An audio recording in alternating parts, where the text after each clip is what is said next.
It absolutely is, and they could use some good news down in Texas and Louisiana, because as we mentioned, Hurricane Laura made landfall there. The hurricane first made landfall over Cameron, Louisiana. You can see that right in the middle of your screen. And then just to the south and west of Cameron is the city of Galveston, which kind of sits on a, it's an island. I don't know if it's an island or not, but it's kind of out there in the Gulf a bit, and they are expected to see some major flooding, which could impact local businesses.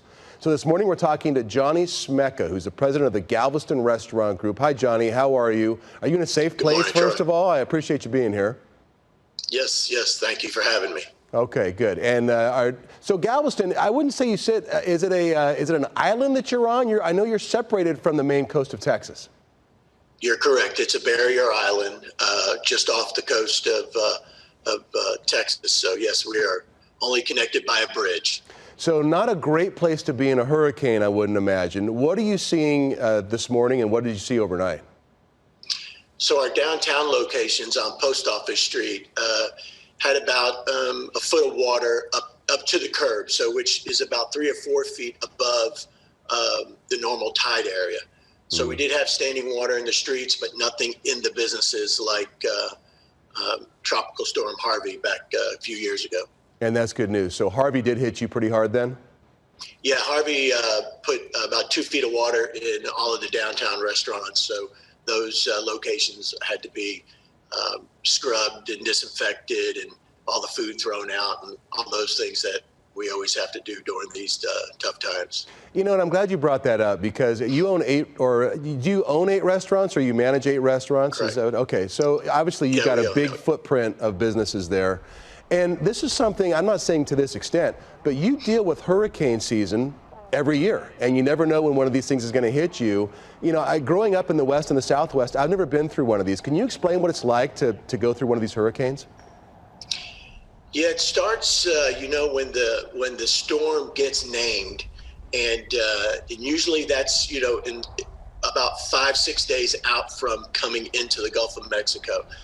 Once it gets a trajectory and we're anywhere near it, we begin putting our plans in place. We stop all food orders coming in. We begin, you know, getting our critical, essential team together, and they're the ones that will, you know, batten down the hatches and get everything ready.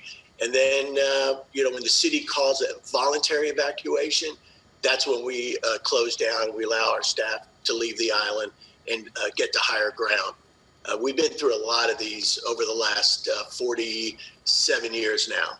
And Wow. So we kind of have a system in place, and we just kind of follow it now.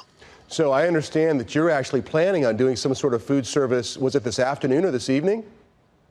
So the city still has a curfew that hasn't been lifted yet. And so that plays into when we're allowed to actually open again. And that goes till 8 o'clock this evening. But right after 8 o'clock this evening, we have food trucks coming in to restock all of the restaurants, and we'll be open first thing tomorrow morning.